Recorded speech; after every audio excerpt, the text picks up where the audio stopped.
Hi les lectambules, ici Leslie de la chaîne Leslie, laisse ton lit. Bienvenue ou re-bienvenue dans mon monde de livres et de carnets. La semaine dernière, j'ai publié sur YouTube et sur Instagram à propos de mon challenge littéraire qui revient cet été, du 1er juin au 31 août 2023, le Quel auteur lira-t-on ? Je t'invite à aller voir la vidéo, le lien est dans la description et dans le petit i. Aujourd'hui, la vidéo concernera ma palle ducale, à savoir ma pile à lire.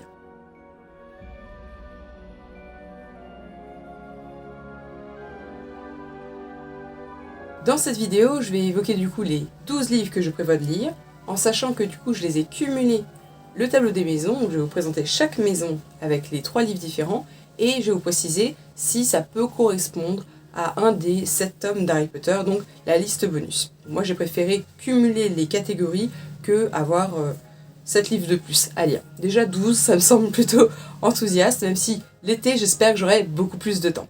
Allez, on y va. On commence avec les Serres d'Aigle avec Luna Lovegood. Et là, comme mot-clé que j'ai pris surtout, c'était la santé mentale. Donc je souhaite toujours lire Delphine de Vigan, Rien ne s'oppose à la nuit. Là, c'est aux éditions Le Livre de Poche. Comme j'avais présenté, je crois, pour le printemps, c'est sur sa mère qui était bipolaire. Donc bipolaire, santé mentale. Je trouve ça intéressant. Aussi, on peut cocher la case du Harry Potter tome 2, puisque j'avais parlé de famille, de secret. Je pense que ça peut correspondre aussi à ce livre-là.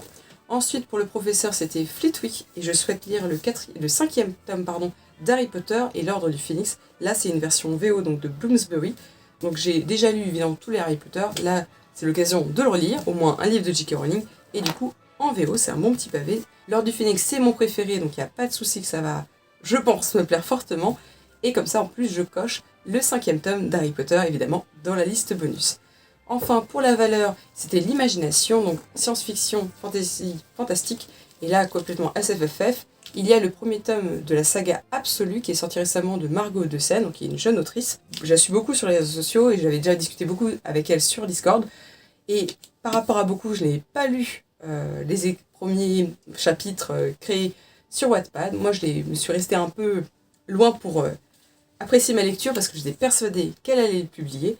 Donc voilà, ce tome-là, ce livre parle du coup d'un monde à la dystopique. Je pense que c'est le retour de cette grande époque de Hunger Games, Divergente, etc. Le labyrinthe. Je pense que ça va beaucoup me plaire et me rappeler mes lectures un peu plus adolescentes. Et du coup, ça peut aussi cocher la case du tome 1, Harry Potter à l'école des sorciers. Ça pouvait aussi avoir comme mot-clé le premier tome, et c'est le cas ici. Et je crois que le deuxième tome d'ailleurs sortira en automne. Donc si jamais je suis totalement fan, j'aurais pas beaucoup à attendre avant de lire le tome 2. Pour la deuxième maison, à savoir les Serpentards, l'élève c'était Drago Malfoy, et au lieu de partir sur les mots-clés, je suis restée sur Drago Malfoy lui-même, et donc j'ai l'intention de lire le livre de Tom Felton, l'interprète de Drago Malfoy, à savoir Par-delà la magie, Confession d'un sorcier. Et donc ce livre-là, ça parle de plein d'anecdotes sur les films, et un peu sur sa vie, etc., ses influences, parce que Tom Felton, de ce que je sais, c'était déjà un enfant acteur, il avait déjà fait d'autres films avant. Par rapport à son personnage, c'est quelqu'un de très gentil, très humble, et donc je pense que ça va être une lecture sympathique, surtout qu'elle reste un peu dans mon univers d'Harry Potter. Pour la deuxième catégorie, à savoir le professeur Rogue, là je suis plutôt partie sur une vie tragique, avec Les enfants de Húrin de J.R. Tolkien. Donc c'est un livre que j'avais commencé au printemps ou été dernier, mais que je n'avais pas fini, j'ai dû lire même pas 50 pages. Donc j'ai décidé de reprendre, parce qu'il n'y a pas seulement les livres que je veux lire et qui attendent, c'est aussi des livres que j'ai parfois un petit peu commencé avant de les laisser, et c'est un peu dommage. J'aime bien aussi finir ce genre de livre-là, donc ça sera peut-être l'occasion. Et vu que les enfants d'Húrin sont maudits par Morgoth, je pense que c'est une vie bien tragique, donc par rapport à Rogue, je trouve que ça passe. Enfin, pour la troisième catégorie, plutôt valeur, c'était l'ambition, non-fiction, développement personnel, et j'ai complètement tapé dedans avec Kevin Tran, L'art de faire les choses jusqu'au bout, aux éditions Michel Lafon. Alors Kevin Tran, c'est un vidéaste, si vous ne connaissez pas, qui a publié notamment sur Le Rire Jaune avec son frère Henri, avant de complètement s'émanciper, de faire des vidéos même en anglais, etc. Kevin, j'aime beaucoup ce qu'il fait, j'aime beaucoup son humour, son travail souvent d'écriture. Je sais qu'il a été aidé pour ce livre-là, et il a l'humilité de le dire. Quand il a présenté le livre, il a dit qu'il l'avait pas fait tout seul, et que justement c'est un gage de qualité. Je trouve ça bien que c'est pas juste un ghostwriter qui l'a aidé et puis il a mis son nom dessus. Non, vraiment je suis plutôt enthousiaste, et les retours que j'ai vus étaient plutôt positifs aussi, mélangeant voilà, un peu d'humour et des vrais... Il semblait très ambitieux, donc pour le côté Serpentard, je pense que ça c'est pas mal. Et une ambition, on va dire saine, souvent l'ambition c'est vu comme quelque chose de très négatif, mais en même temps on a le droit de réaliser nos rêves, nos projets, et je pense que c'est l'objectif ici.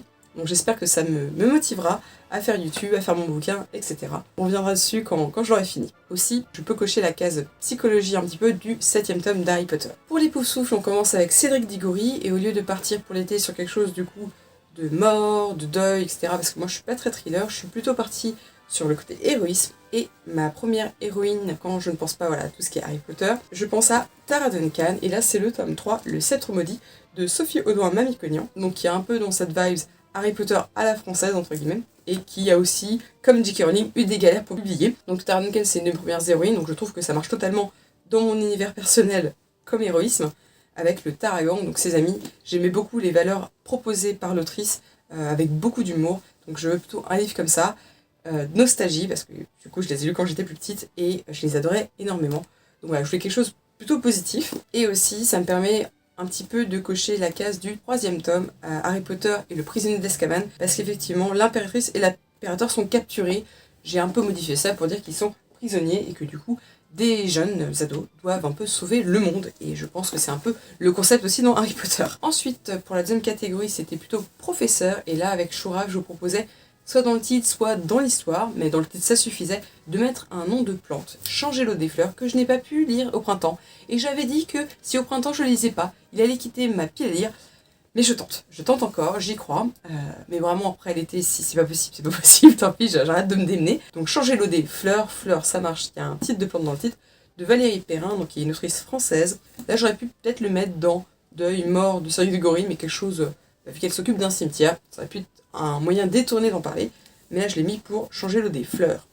Et enfin, pour la valeur des Poufsouffles, loyauté, c'était plutôt parler d'amour, d'amitié, et j'ai choisi le livre Eleanor and Park de Rainbow Rowell, donc j'ai lu d'autres livres de l'autrice, là c'est la version PKJ poche, donc qui est une romance, et ça parle aussi d'une jeune fille du coup, Eleanor, qui est un peu ronde, et surtout harcelée dans son lycée, et finalement elle va se lier d'amitié et plus, avec Park qui est plutôt un garçon solitaire et un peu secret. Ça se passe en 1986, donc j'aime bien déjà le côté historique aussi qui s'ajoute. J'ai aussi eu l'envie de cocher la case du 6e tome, Harry Potter 6. Je me suis dit un peu Eleanor and Park, que je n'ai pas lu encore, donc ça se trouve c'est pas ça du tout, mais je me suis dit qu'il y a un peu le côté Lily Evans, qui était Rookie d'ailleurs, avec Rogue, qui du coup avait une enfance où ils étaient très proches, très meilleurs amis, et puis finalement il y a eu une question d'harcèlement, et du coup je me suis dit est-ce que ça pourrait pas un petit peu cocher, c'est pour ça que je prends large, par rapport à Rogue qui s'est fait harceler, par rapport à un peu un amour, ce que cette fois-ci j'espère que ça se finira mieux, vu que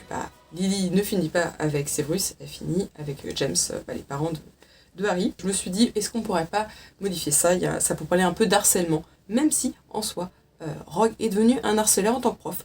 Donc voilà, on sait que c'est pas tout simple comme ça, et que parfois les victimes malheureusement deviennent des bourreaux. Pourquoi pas cocher le tome 6, et peut-être qu'en lisant je vais découvrir d'autres choses qui pourraient me le faire penser au 6e tome, Le Prince de Sang Mêlé. Enfin, pour finir, nous avons les Gryffondors, et pour la première catégorie avec Hermione Granger, je souhaitais lire des livres engagés, voilà, qui ont une lutte contre la discrimination, lutte contre féministes, etc. Donc j'ai décidé de prendre un livre que je veux lire depuis très longtemps, il est vraiment dans le pile à lire depuis très longtemps, parce que j'ai adoré le film, à savoir La couleur des sentiments de Catherine Stockett. Donc là c'est aux éditions Babel. Donc c'est un roman américain qui se passe en 1962 et on suit en fait des jeunes femmes, des femmes noires qui sont au service de familles blanches, bourgeoises, et donc on sent tout le racisme et ce que j'aime beaucoup dans ce livre, et du coup ce que j'aime beaucoup dans le film et que j'espère retrouver dans le livre qui a été un best-seller, c'est tout ce qui est ces femmes qu'on voit, ces femmes noires, donc du coup, et qui luttent contre le racisme encore ambiant en 62.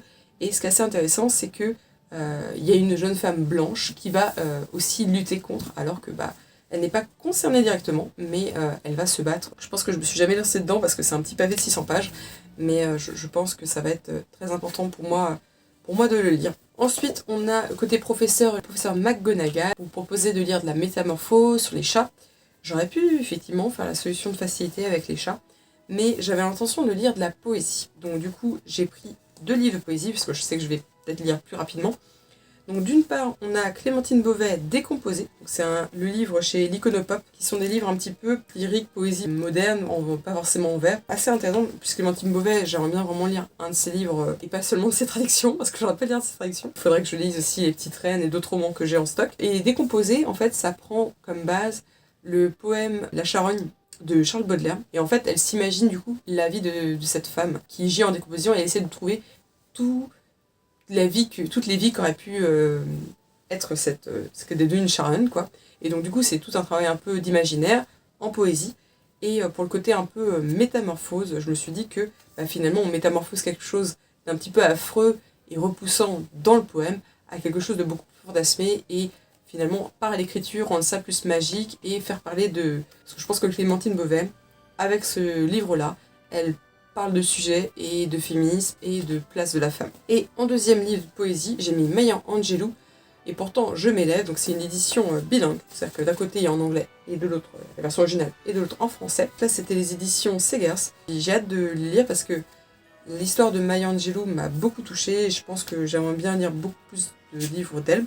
C'est pas son premier celui-là, il faudrait que je lise. Je sais pourquoi chante l'oiseau en cage, qui avait l'air très très fort aussi, c'est le premier livre qu'elle a écrit. Maya Angelou qui est une grande activiste, et là pareil c'est aussi changer une expérience un petit peu douloureuse, des choses finalement de la condition des femmes noires dans ce cas-là, parce que du coup elle était une grande militante tant pour les droits civiques des Noirs américains que de la place de la femme en général. Finalement, l'écriture, est-ce que c'est pas la plus grande magie qui soit, la plus grande métamorphose, changer des mots assez communs en quelque chose de magnifique, et je pense que la poésie, c'est totalement ça. Et pour la valeur des Gryffondor qui était le courage, j'avais mis de lire de l'aventure, de lire du voyage, et là j'ai décidé de prendre le tome 2 de la saga d'Hurle, donc le château des nuages. Le premier tome c'était le château de Hurle, le château ambulant pour ceux qui ont vu le Ghibli, de Diana Wynne Jones, donc là c'est aux éditions Inis. Donc j'ai pas lu le tome 2, je sais que ça n'a pas forcément de rapport avec le premier tome, là ça se passe un peu dans un milieu mille et une nuits, et du coup ça m'intrigue beaucoup. Je me demande comment ils vont faire ça.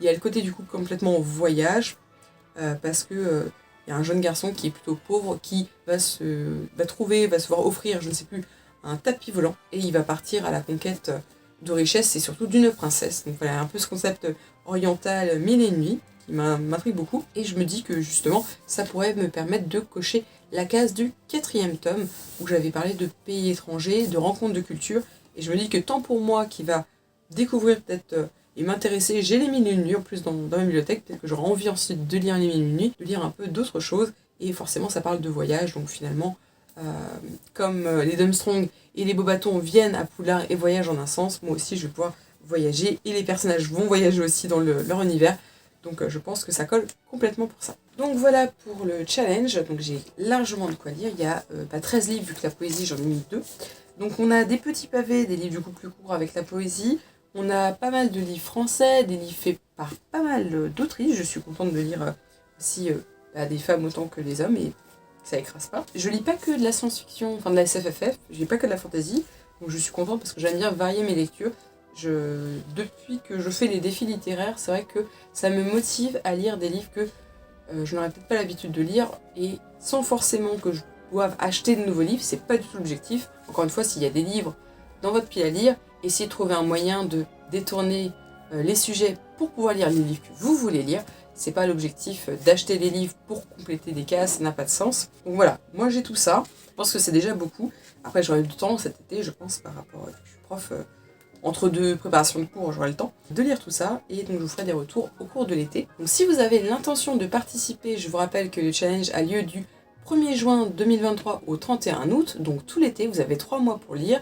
Vous pouvez lire au moins un seul livre, ça marchera pour moi, tant qu'il est de J.K. Rowling, et ensuite vous avez 7 livres, 12 livres, 3 livres, 4 livres, il y a vraiment beaucoup de possibilités de réussir.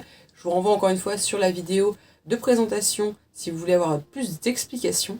N'hésitez pas à me taguer sur les réseaux sociaux @Leslie_Lestonly pour me partager vos piles à lire, à partager du coup le challenge. Plus on est de lectambule, plus on lit. J'espère que ma pile à lire vous aura donné envie de lire certains livres, et on en reparle quand c'est lu. Je vous dis à très vite dans mon monde de livres et de carnets, et n'oubliez pas, laissez votre lit.